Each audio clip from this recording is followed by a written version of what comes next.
So today's concept is very, very special to my heart because we have all heard about prisons, right? We all scare coming in as into prisons, and being a prisoner is something which we all dread. We are all afraid of that. We should never go to jails. But this particular concept, I understood when I started understanding what are the jails which we don't even view, but are always a part of. So can somebody tell me what kind of prison are you part of? Whether it can be a mental issue, it can be something related to your fears, anxieties, or anything, any kind of jail which you feel you're a part School, of. ma'am. School. That jail you will have to stay. You have no other option to escape it. But yes, there are other jails which we will try to escape today. A lot of them, I would say. And this particular section which we are talking about now is not something which is age specific or personality specific or anything. This is something which applies to a person who's a teenager also, and it applies to a person who's a 60-70-year-old also. So it's a very broad concept. And before I start, this is something which I read, and this whole concept developed from there. So it says that it all begins and ends in our minds. What you give power to has the power over you if you allow it. When I read through these lines, it made me think that, yes, is this really true? Because everything, every concept, every belief, every issue starts from here. There is no other place. Things have always been like that. People have always been like that. But what happens suddenly that things change for us? That thought processes change, that feelings, emotions, or everything just changes for so many people. And then I started understanding as to what is that one thing that is continuously affecting this change of my mind. What is it that is making me think in a particular way? But I understood that we all have been prisoners since the time we don't even know, but we don't realize it. And the biggest prison that we have been into is our own mind. We normally weave patterns, we have our own designs, we have our own choices, our thought processes, and there were so many other strange experiences that we have. And they all form these ropes in our mind, which slowly start tying us so strongly that we are not able to break these bars created by these ropes which are created. Now, how are these created? Are these psychological patterns? It has this something to do only with a mental state? No. When I understood it further, I understood that it has so many things around us. A simple example, I'll tell you with a story. So there were two friends.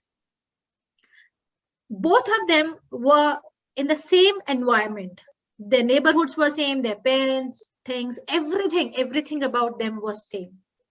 But one friend has a particular nature. He always thought about negative things as to what is not going right in his life, as to why is everything going wrong? Why is everything in a particular pattern? Why does everything happen to me and not to you? So other friend always kept on thinking about, wow, my life is so great. I have a house to stay in. I have a vehicle to travel with. I have so many luxury things around me. I get food every single day and so many other things. Both of them, although in the same environment, had two different mindsets. Why was that so? Can somebody tell me? Yeah, The because thinking was different. Sorry?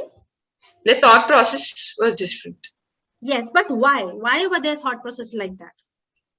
yeah, because sometimes your genes, like hereditary, and your continuously your thought, your thinking is depend on your surrounding, and continuous like that impact on your mind, and continuous that surrounding impact your mind, and your thought become your action, and action, repeated action become your like what it called, repeated action is become your habit. Yes. and become your So you have and become your personality. exactly. So Rashmi, you have told the correct point that we normally have these things from our surroundings. Now, what was difference between these two friends who were there was that one person's family, their parents, and everything in the house was towards a positive environment. Their parents always motivated them. Their parents always told about what you have rather than what you don't have. Whereas the other kid who was there, his parents were always grumbling about the fact that we don't have a lavish car, we don't have a lavish house, and we don't have so many things in the life.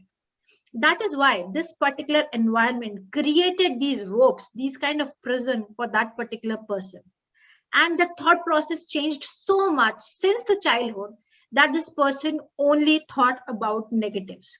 Now, do you think these kind of prisons are easy to break?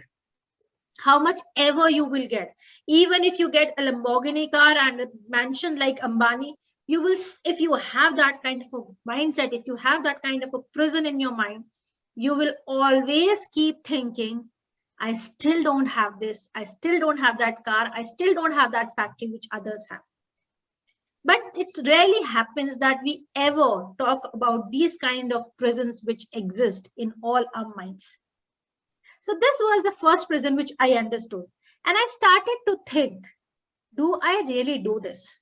Now I will ask each one of you to take 30 seconds of your time and think, has this ever happened to you? That when you have been looking at the neighbor, you have always been thinking, her life is so good. Why am I trapped here? She has everything in her life. She has a good husband, a car, kids, everything. Everything is just pitch perfect for her. But why is it not for me? And I am sure nobody of you can raise your hand and say that we have never thought about this.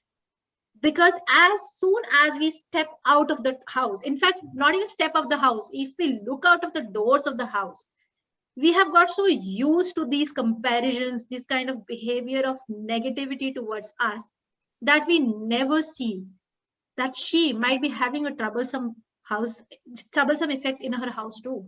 She might be having a fight with her husband, or she might just not be happy in the environment she or he is.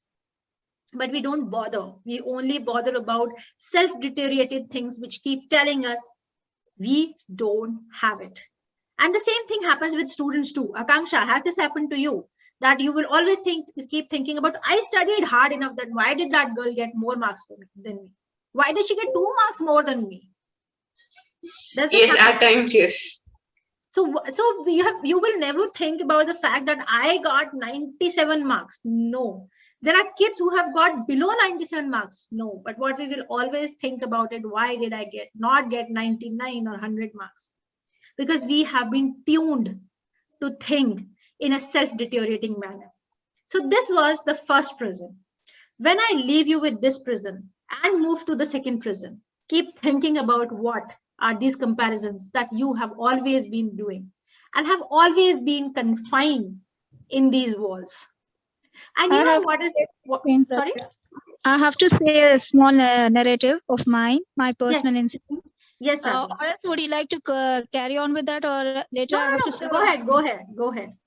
Okay, as you just have told that we always generally compare and think of that others are having these many things and we do not have. Being a human nature, you can say it generally happens, and we come across such a situation that we compare things. Though we know very well we are not supposed to. We need to be content with what we have with. But still, as a human nature, we generally think of. So even it's not once or twice, it happened with me many a times. And then onwards, what the result I got it after, then I stopped thinking of all those things. The thing is that once it so happened, I always pass by the way of Nampally. I hope you know. There is a Subhan Bakery. You might have been aware of.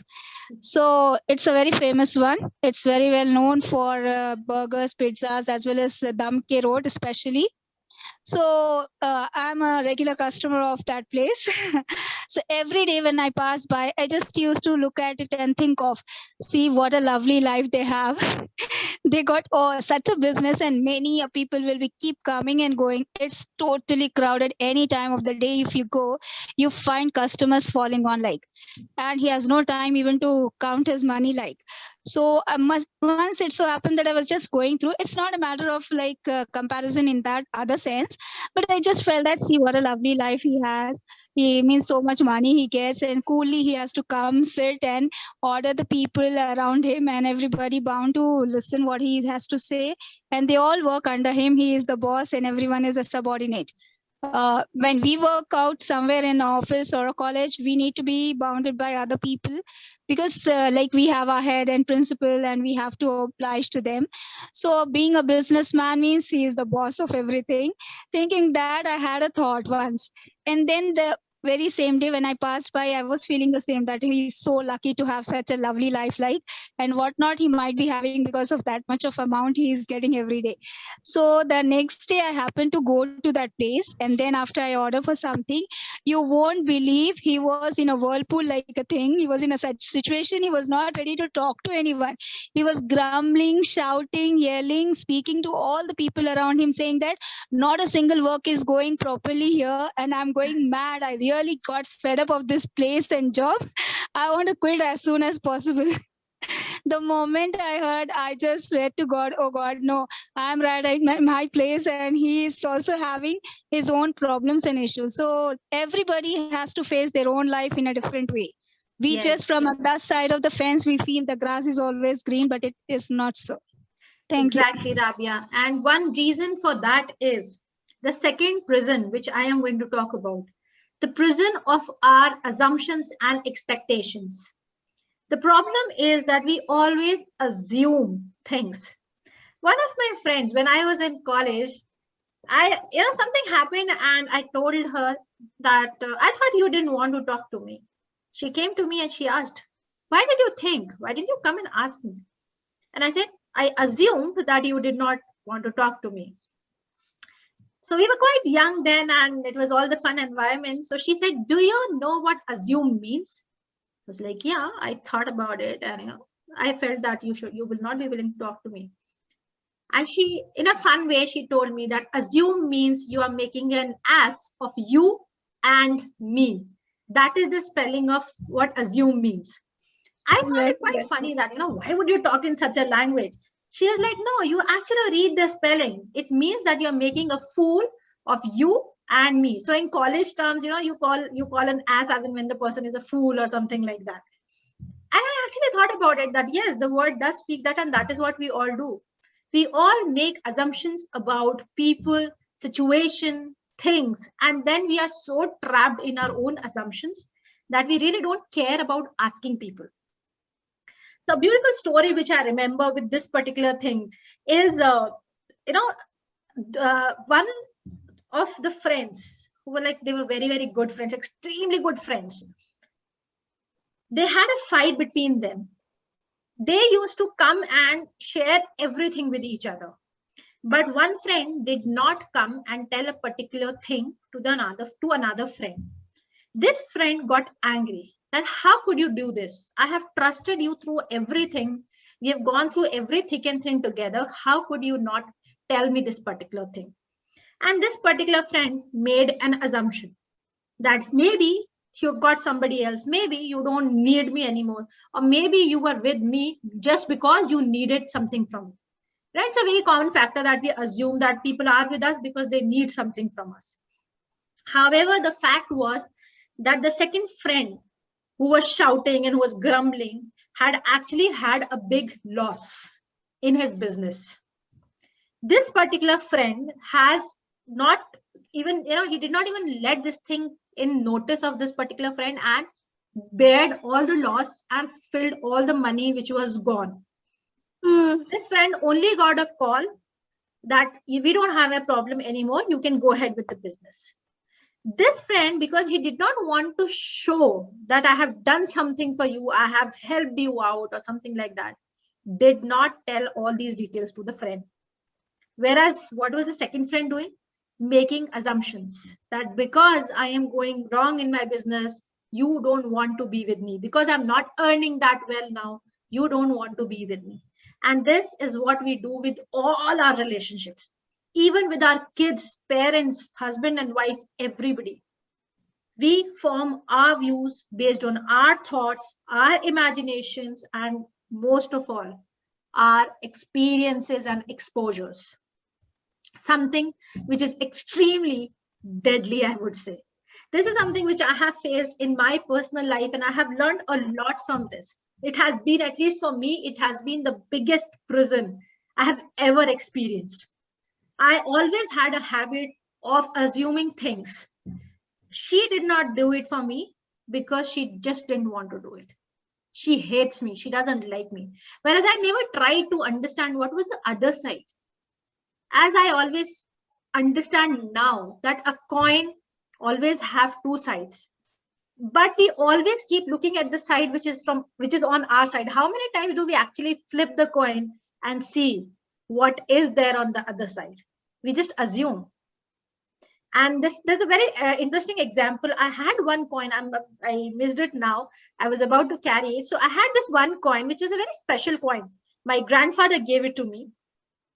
So on one side, there was something written. And on the other side, there was it was like one side they had some drawing because it was a special coin, a special time coin, which are introduced in the market. So I assumed that, okay, this is the head side. Other side has to be tail side. I was just looking at it, okay, fine, the head looks good. They've made something different. But my grandfather said, what did you say just now? This is the head? I was like, yeah, obviously something is made this side and the other side of the coin is always the tails. He asked me to flip the coin. And then I realized that I was just analyzing the coin based on what I have always seen. But this particular coin was special because on one side, it had Queen Elizabeth's picture. And on the other side, it had the emblem and the number of the coin. What did I do? I assumed that the other side has to be tail without even seriously seeing as to what can it be. I have also always believed that, you mostly become prisoner to these things for a very specific reason too, which is my third jail. Now, I know you all must be thinking of the situations where you have misjudged people. Keep thinking about those because I am sure all of you have a story to it. And we will come down to that story after this particular prison because this will make you think much more than what you have been doing now. The third and the most important prison. But I will tell you this thing with a story of my own experience. One fine day, I was calling my friend. I was trying to call my friend up. The phone kept ringing third time. Finally, her mother picked up the call. I simply said, Auntie, can I please talk to Richa? She was quiet. I didn't know what was happening around because we just had a fight a day ago. We were best friends, but still, I never said anything to her about, whenever I was wrong. Even if I was wrong, I would always expect that she's my best friend. She should understand me. As soon as Auntie started speaking, my heart was pumping at the fastest speed it could do. She was crying. I thought maybe she's unwell or maybe she has some fever or something, and Auntie was always too worried about it. So maybe she's crying because of that. The only words Auntie said to me was, Pragya, she had an accident. I said, okay, Auntie, but where is she now? Is she in the hospital? You can come and see her for the last time. That one phone call changed everything in me. Because while I was calling her, there were so many things going in my mind. And I was just practicing them, that I will just call her and say, sorry, yaar, I really didn't mean it. I'm sorry about what I said. And, I should not have done this particular thing or talked to you in this particular manner. When we had a fight, that day also, she just said, Pragya, you know you are wrong, right? But you still won't say sorry. After 24 hours of thinking, all I decided to tell her was, I'm sorry. I know, I understand how important you are to me and I need you. But that was not done. I could only see her for the last time before going for her last rites. But then it made me understand now as to where was I going wrong. That was my third prison, the prison of ego, which we all have. Even if we are at fault, we don't want to think about it. We don't want to tell somebody that, yes, I have done a mistake and I need you, because it makes us feel that we are not strong enough, that we have given up, that maybe we are weak. But I'll tell you something very frankly.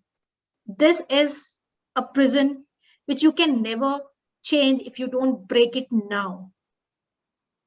It is so in depth in us by human nature. We are so egoist that we rarely believe in accepting our faults and taking a low foot and giving a high foot to somebody else just to save our relations. We never do that. But if any one of you have ever experienced a situation where you know you were wrong, but you still did not say sorry, and it can be any relation. I know sometimes it will be difficult, because one day when I called my mom up for the first time, I know I had a fight with her. I called my mom up and I said, Mama, I understand I have done something wrong and I'm sorry. My mom immediately told, what is wrong with you? I'm not giving you my property. Don't even come to me. So it will happen with people who have never seen you having that change. But trust me, just one prison, if you start breaking now, there's so many other things which are going to become beautiful. Now, I would like one of you to share your story in any of these prisons, if you have been. Maybe you would have not still told that person, but now is the time to express. Can I have somebody share their own story about any of these two prisons, either of ego or of expectations and experiences? Yes, Akanksha. This is the one about the ego prison. So, as usual, me and my friend had a fight. The mistake was mine. I was troubling her. So later on, I didn't apologize. I was like, why should I do it? After 12 days, I guess, she called me. She's like, I'm really, really sorry. Then I realized the mistake is mine and she's apologizing. From the next time, I started apologizing, and now she's like, you apologize too much. Just stop it. Like, breaking that prison was a really good experience. After breaking it, our bond became really better and closer. Thank you. Yes. And the best part of breaking this particular prison, I would say, is that firstly, once you have said a sorry, once you have broken that prison, things become so easy because you know how to mend a relationship even if you have made a mistake. Saying that sorry becomes easier. It is only the toughest task doing it for the first time. After that, you know that the people around you, the situations you are into, and the things which have been happening are all momentarily, but the relations, the bonds which you carry with them have to go a long way. With this, I come to a very, very important prison now. And I am 100% sure that all of you are still into this prison at this moment when you are sitting here and listening to me. Can somebody guess what this prison is? Body present, mind absent? No. Okay, let me put it the easier way. Akanksha, when you're sitting here, did you even get once a thought of what happened in your past, or something which happened yesterday, day before yesterday, or sometime, maybe an hour back? It can be any time. Yes, like while you were narrating all the prisons, I could just relate. These are the things which I did. Yes. I just went back into the past. And in these things, how many of them were positive things and how many of them were negative experiences which you've had? Something which made you hurt or lost or something like that? Almost all of them. Right. So that is why this particular prison makes a very important part in my learning of these prisons, the prison of the past. And it is a very common prison between parents and kids, especially husbands and wife, because this always comes up. You did this particular thing 6 months ago, 3 years ago, 10 years ago, and it is a never-ending experience. Even the parents would always tell the kids that, I know you are not telling the truth. You have always done that in the past. And that is why we are all the captives of these prisons of past. But the most pathetic job which this prison does is it has a kind of poking nails. This is a very special prison designed for all of us. It does not only have walls. In those walls are attached those pokey nails which keep pricking you, keep making you bleed, keeping you in pain all the time, to the extent that it never lets you heal, to the extent that it never lets your bleeding stop. And the only culprit, the only person who's standing in front of you with the key is you in the mirror, the real you, whom you don't see at all. The worst part is the doors of these prisons have got so rusted that you really need to put a lot of effort to come out of this jail. Hasn't this happened to everybody? Yes. And the worst part is that every time that nail pricks you, rather than making it blunt, we sharpen it more. We think about the thing which has happened more. We get more pain with that particular thing. We try to cry more. We try to feel more and then not take it out. Rather, what we should be doing it to take that nail away and put it out of the door of this prison, so that one day at least the nails are gone, and then you have the time left and the patience and the energy left to break the jail, break that prison. But somehow we really don't do it. The reason for that is that we all are captives of our own way of living, the identities that we have carried in the past, and the assumptions, the issues, the problems that we have all had in our past.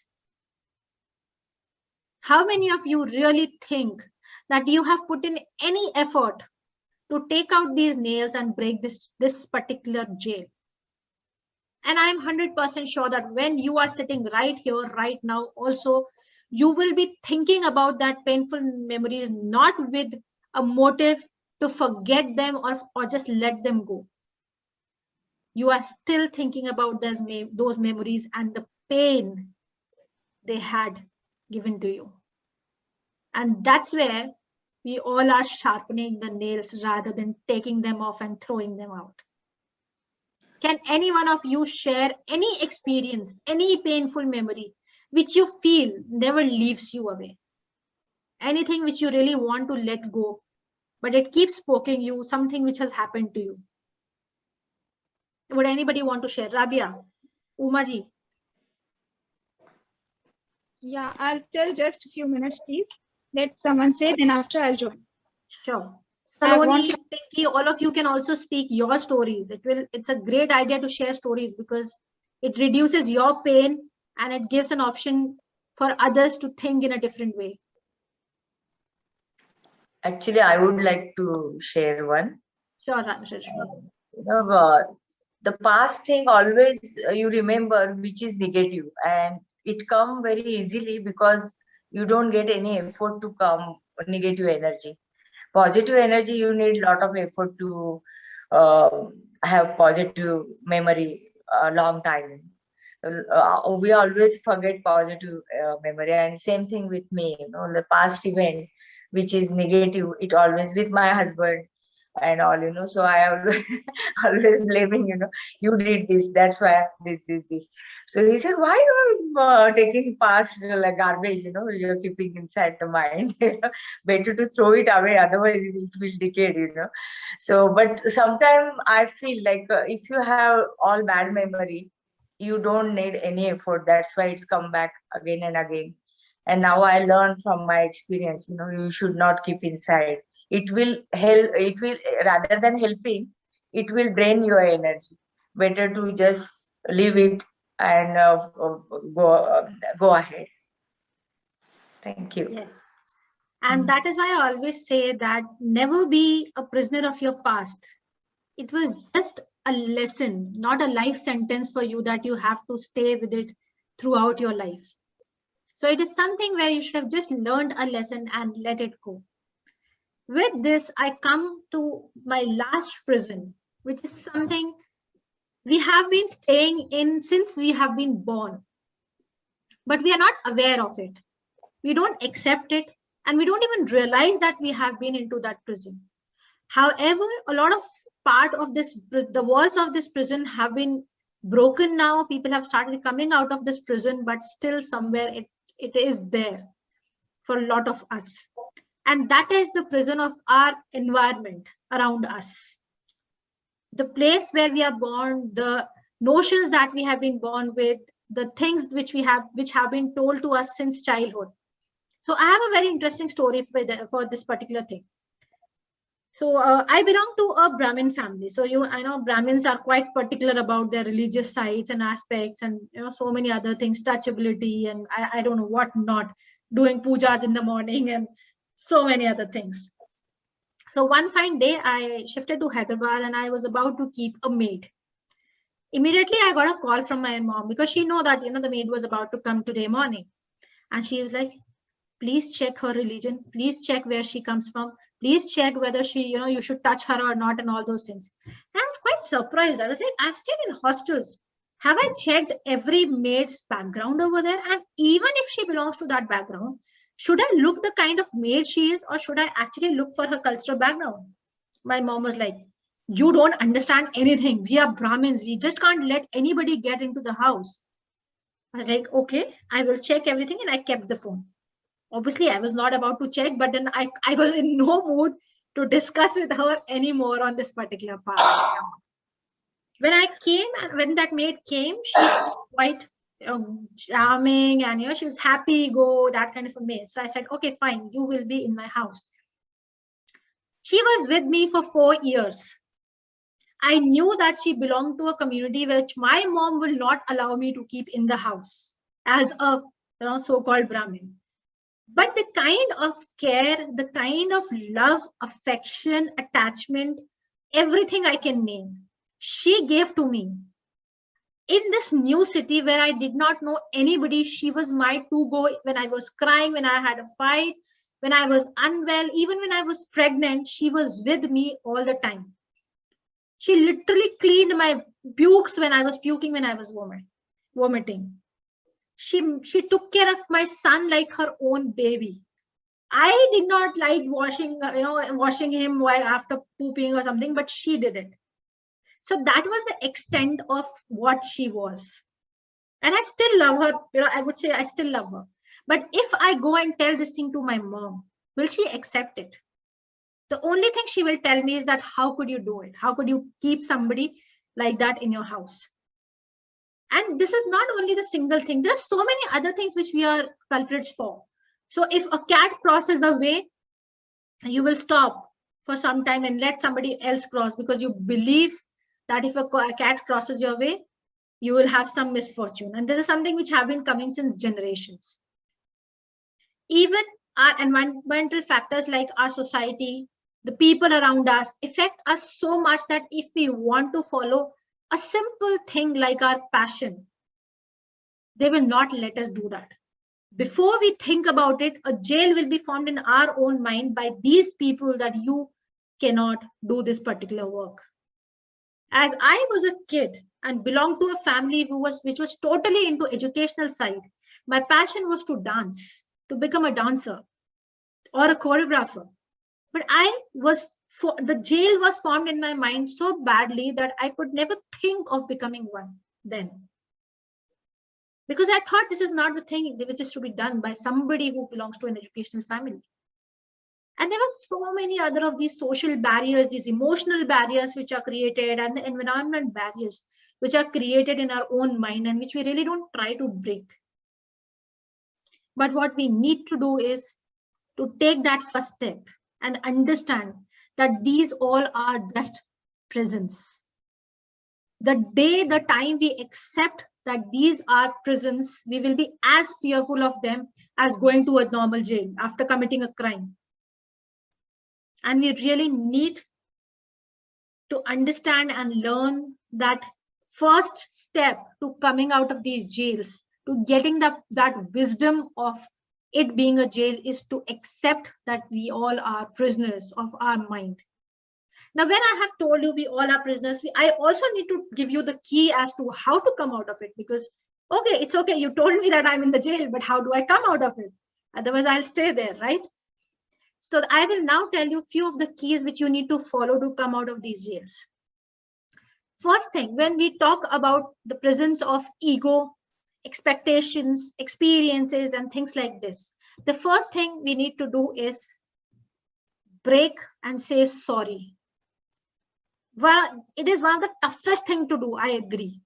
Even I learned it after years of practice. I used to literally practice in front of mirror that how do I say sorry to this particular person. But trust me, once you do it, making mistakes becomes a habit because then you know how to say sorry. But at least you will be out of the prison of that ego and going ahead to that person and talking. It will improve your relations a lot. Initially, that person will doubt you. What do you want from them? But slowly they will understand that you're just trying to make changes in what you have been. When it comes to experiences, the best way to come out of that particular prison is to listen. Listen something which others have to say. I had this habit that I always told Rahul, I don't want to listen to you. I know what are you going to say. You're always going to say what you have to say. But then I started listening his side of the story. And trust me, that changed a lot of things. A lot of things, because mostly we understand only our side and not what others were doing it for. And the biggest example of that was that I was always dependent on Rahul for every single thing. Even if I have to get a medicine from outside, I'll be dependent on him that no, you go and get it. One fine day, he stopped doing it. Initially, I felt that, his love is over. It was a love marriage. It went on for 10 years and now it's over. But then I asked him his side of the story. And he said that I didn't want you to be so dependent on me. I want you to be the same person which you were, the independent one, who always did her own things in her own way. And now I do it. For him also. Now I'm making him dependent on me. So that particular thing is there. The other barrier which I have told about, the social norms and things, society which are surrounding us. I know that it is a very tough jail to break because we all live in the society and we all are social beings. We do have to think about people around us or, what will be their behavior towards us. But the only thing which we can do is open the doors at least for this particular jail, because that will let you breathe. Take your own time out. Weigh your decisions, whether that decision is something which is extremely important for your life. Because trust me, neighbors will say something for maybe 3 days, for 3 months or 3 years. After that, if you have done something which you love to do and you have succeeded in it or even failed in it, but you will be sure that you did what you wanted to do, rather than regretting those decisions every single time that I wish I would have done this. Can I ask somebody if you have any of such wish still left inside you which you wanted to do and you have not done because your society will not allow you? Mine was becoming a choreographer. What is yours? Umaji or Natraj sir?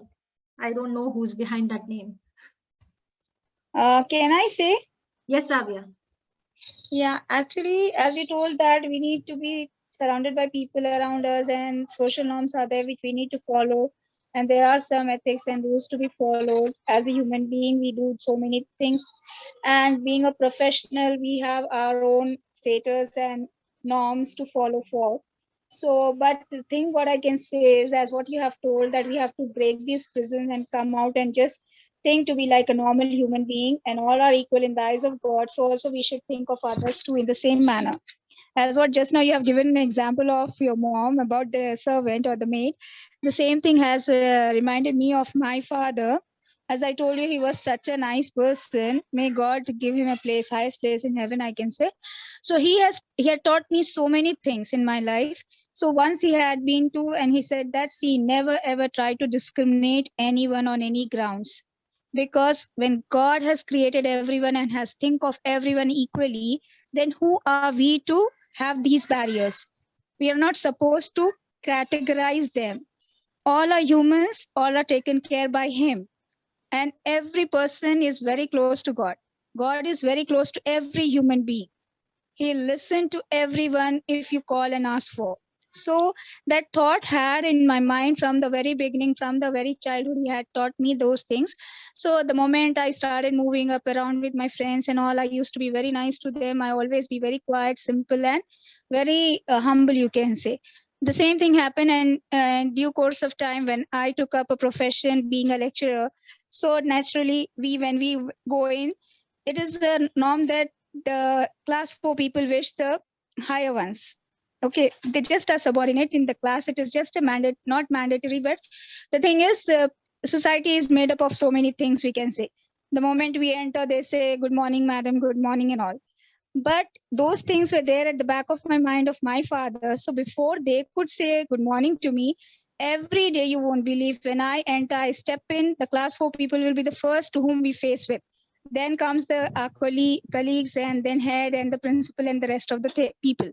So the moment I step in, I just wish them good morning, I say. And you won't believe a huge smile on their face, the way they greet me back and says that, oh, madam, good morning. The way they answer me back, it makes me feel so happy. And the way I just give a smile to them on their faces, whether whatever be going on in their mind and in their life, we don't know anything about it. But the moment we greet, the first one to greet, the greetings plays like a magic, you can say, to anyone whom you are going to just give a smile, and a smile is to share. So when I do, everybody answer me back with the same. And it so happened that I'm accustomed to it. I always do it. From first class for first attender to the last, till I reach to the place where principal sits, even to him, to my colleagues, everyone I wish. In the whole college, everyone knows I'm the one who always wish to everyone. But my colleagues, they have their prison, as what you told, na? They have their own egos and they have their own status, they have their own attitude. So they say that, what is wrong with you? One of the days it so happened that one of my colleagues told me, it sometimes feels me embarrassing, when I walk with you, you always greet them and they give a grim face to us, and then they smile at you because you wish them, and I don't. Then I said, even you can wish them. What's wrong? No. It's not my cup of tea. I'm not going to do it. Some people you cannot make them understand. So I said, okay, it's your way of looking, but my thought is different, and I'm going to do it. So one day it so happened. I hope I'm not going too lengthy. No. Shall I cut off, or can I? No, One small thing. Yeah. Just one small thing. So when we were just walking down the grounds of our college, and from the opposite side, a dog was coming. So we have a stray dogs in the ground most of the time. So it kept running. So seeing to that, the same colleague who had lots of attitude, I can say, and ego issues as such. So she just pulled my hand and said, look, there, you can see the dog. No, why don't you wish it also? It's coming. She was little sarcastic. So I got the point what she means to say. So even to the dog, are you going to wish first, as what she means to say? Then I took it in a very positive way. And what I told is, yeah, why not? I'll just wish and say, see, meet my friend next to me. The moment I said, she just was quiet and speechless. And then onwards, then she says, no, it's your way of doing the things. I'm sorry, I shouldn't do it. So it so happened. Thank you. Great. Thank you, Rabia, for that lovely story. And I hope I could tell you the prisons which I had come across in your life, and you all would have resonated to at least one or two prisons. And I'm sure we all carry many of these prisons in our mind. So what we need to do is break these prisons, break free. And for that, there is something which I recently came across. I will just read out those particular words to you. Please listen to them very carefully. Inside the bars of hatred and darkness, I was a prisoner of my own thoughts and negativity. Ignorant, I laid weak in my own capacity. The moment the light of wisdom shone, in the moment I saw a bird on the other side, so free, I realized there was freedom in love, and so I gave up all to relish the taste of strength and liberty. I became the prisoner of my own thoughts. I confessed it to the mind and confessed it to all. I will bail you out, said wisdom. A bird was symbolically sent to convey the message. Fly your way to freedom. This has been written by Lavanya Laguraman. And this poem is something very close to my heart, because when It's very beautiful. so when I read this, it told me that the only way with which we can come out of this particular prison, the secret key to opening that door, is only in our own hands. But the problem is, we are holding that key from inside the prison wall and not trying to take our hand out of those bars and not break open, but yes, to open the lock of that prison. If you still can't find that key, trust me, it is worth breaking the prison, because then you will be free. With this, I will hand it over to Rahul. Very well said, Pragya. Last lines were so touching. I wish Yes, these lines, what you have quoted, would be even shared in the group, if you Sure, don't I'll do mind. that. I'll do Yeah. that. I'll do that. It's so touching. very nice, Rahul, do very you nice. have something to add? No, nothing much. I've not been active on the session today. So nothing much to So add. I broke the prison of always taking care of my kids. Now he's also doing it. There are Now you other prisons, What is the emotional part of prisons. the role you're playing? So this particular prison, actually, I did not talk about the emotional prison. The reason being that I have still not been able to break open this particular prison. That is why I did not want to talk too much about it.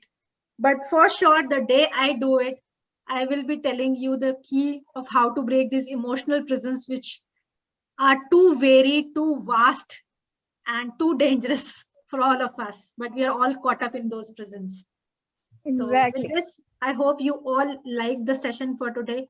Please Too do good. write your comments in the chat as to what more could have been added here, or what you liked about this particular session. And if there is anybody who is joining us for the first time, Rahul, can you please post our chat group? Pragya, we are imprisoned with your words. Thank you. Pragya, I'm on my mobile, so I don't have the login, the ID, the group, and all those things details handy right now. Okay, no But, worries. What I'll do is I'll put down my contact number. Right. So just if anyone of know you, if anyone is joining for the first time, where did you get to hear about the sessions, and how did you come across joining the session today? Anyone and who's how did joining you for the like first the time session? today? If you have any comments about that. Pinky and Lakshmi, I think, are new. Yes, it is really means you have to think about all this, expectation, ego, past, environment, and you gave solution also, so say sorry and listen first, first thing is listen other party, and you can feel like go to their shoes and find out the what is the problem. So that's wonderful session, very, very good session, very good takeaway. Thank you. Thank you. so much. Pinky, would you like to say something about the session? You have been quiet throughout the session, so I'm not sure whether you are around or not. And Lakshmi also, we have somebody named Lakshmi. Would you like to say something? You can speak in Telugu, Hindi, English, whatever you're comfortable with. Just that Pragya won't understand the Telugu, but I will be able to. We have also posted the chat link on the group. Thank you so much, Akanksha, for that. And Lakshmi has written it on the chat. It was really good. Thank you, Lakshmi. And you can join our group for our future sessions. You will get an update there. Sure. Who's And by the if- name Natraj? Is it Uma ma'am or Natraj sir today? Is it Uma ma'am? Yeah, I think they've written that they're not keeping well. So just hope that you get well soon. And highly likely that the next session that we are going to do, Uma ma'am, we are going to do it from Jaipur, because we're traveling to Rajasthan on next Saturday. So just in case we might have, if we have any bandwidth challenges, something like that, we may or may not have the session. Not sure still, but as of now, it's planned, because that's a commitment that we have towards this Saturday night. And I think if anyone doesn't want to add anything else, we'll close the session for now. And like I always say, Saturday nights have never been this beautiful. For the last आकांक्षा को रख दिया 43 Saturday nights now. रट गया वो तो lip syncing हो जाती है उसकी. It's the Thank same you, every everyone. Saturday, right, sir? So got used to it. And I think Akanksha, of the 43, she has attended 42 sessions. So she's got into the. in the 43rd session also, she came for only for 5 minutes. I No, think. she forgot that the session was there. She missed out, I think. It was scheduled at 7 o'clock. I was usually used to the 9:30 sessions, and I Yes, forgot. yes. So wonderful. Okay then, sure. Thank you. Thank you everyone for joining. Bye, thank Like you. I always say, Saturday nights have never been this beautiful as have been 43. Have a Saturday pleasant nights. journey. It's been And a the next weekend, if not, we are not going to have the session, then that Saturday is not there in the week, I can say that. okay. Thank you. So wish to see Thank you you, all. everyone. Hope everything goes on well. Take care of Yes. everything. Take Thank precautions, you. please, Thank you, whenever guys. you fly. And happy Holi if you guys Yeah, are happy playing. Holi in advance. You have colored our life so beautifully. Thank you. So you all are the colors of our life, we can say, to live our life, as well as every Saturday, it's like a Holi for us. You make Thank it so you. colorful. Thank you. Thank you so much.